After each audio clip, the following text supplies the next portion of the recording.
What's up, y'all? This is John Michael, and you know I got soul. And right now you're tuning into an exclusive interview. You know I got soul.com.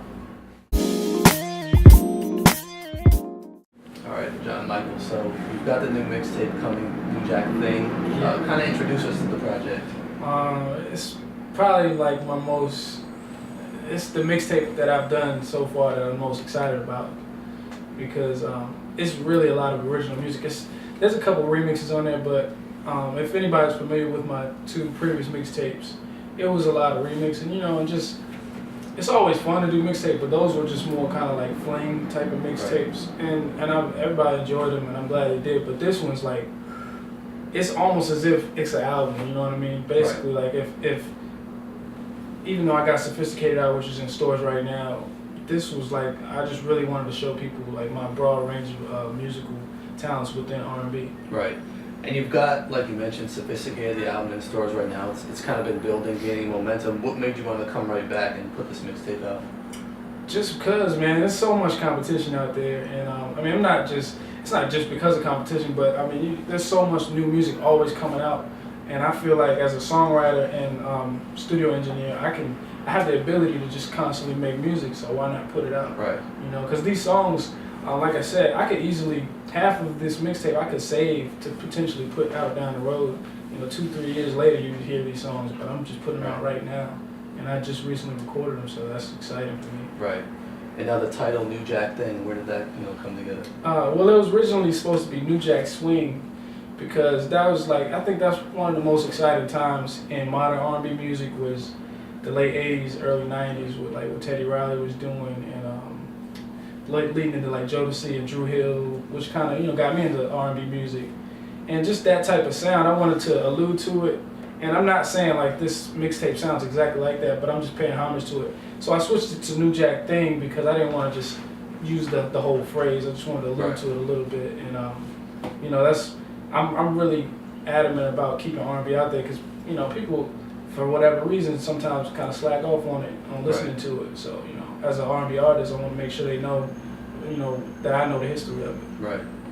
And now you're coming off of this debut album, Sophisticated. We loved it. We gave it a great review. You put it out independently. How's it been received? How have R&B fans been reacting to it? Heard it? It's actually been a great response. It's always cool when people tweet or hit me up about a song that's not a single or just I see lyrics pop up. It's really been a great response.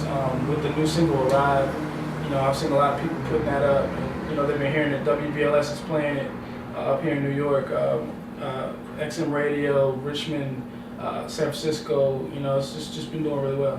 Right. And now I know off the strength of the album, you've been doing touring, doing some shows, opening for some big names. How's that whole experience been for you? It's been great. It's always a learning experience because when you open up for established artists and multi-platinum artists and Grammy Award winners, you get to watch how they operate. Be around them. Like I did like 4 shows with Dwele, and it was just cool to just be like in the back of a car with him, showing each other like apps on the phone and talk, and he's just telling stories about his family, or he's talking about Dilla, and Bilal, watching the way he operates. And Bilal's just so like, he's so quiet before he gets on stage, and then he just explodes. And then just all the artists, Eric Benet, he was really cool, and I like to learn from him. Right.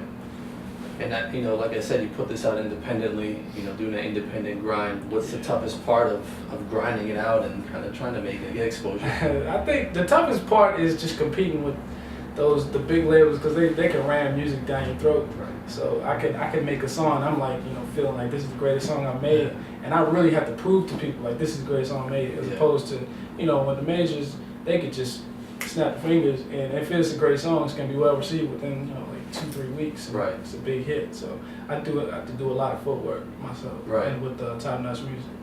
Speaking of major labels, is that the ultimate goal for you, or are you happy being independent? I'm happy.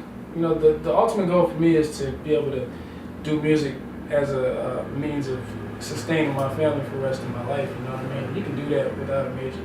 Right. But at the same time, majors definitely keep an eye on me. So,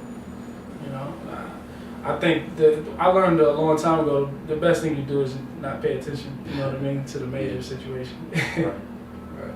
So 2013 was a big year for you. You got your name out there, got a lot of exposure. You know, what's 2014 have in store for you? You know, what's coming this year and following Mixtape? I mean, to be honest, I think this year's gonna be even better than last year. And even though I've been making music since I was 16, I didn't really get my foot in the industry until a year and a half ago. So starting in 2012 up until now, to have my first single hit the top 20 on the billboards for radio play and Urban AC, that was really boosted me to be able to do these shows and what's coming next, which more exposure, more seeing me on TV, which you can see my Arrive video on TV right now, Eccentric, and more VH1 programming and licensing and doing more shows, bigger shows, just taking it to another level. Right.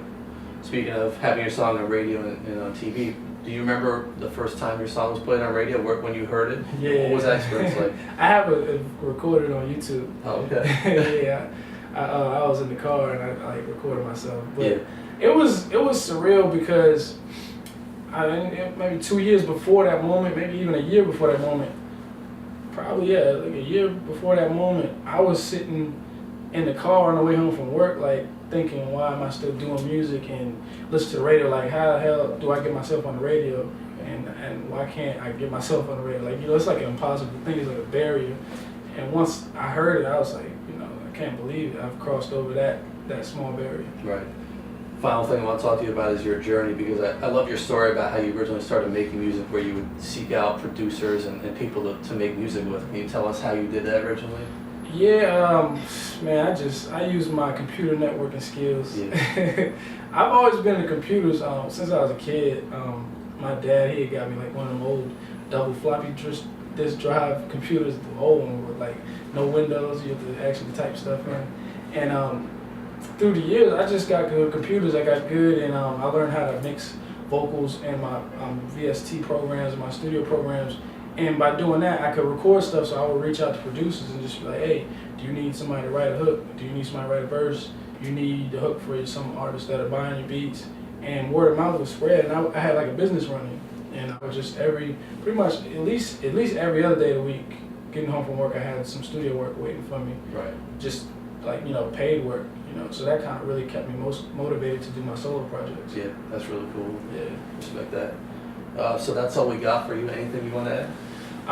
Just February 14th, I'm just excited for everybody to hear the New Jack Thing mixtape, because I have never felt this excited to give people music that's fresh out of the studio, fresh out. And that, in the music industry, a lot of times you'll hear things that are a year, 2, 3 years old sometimes.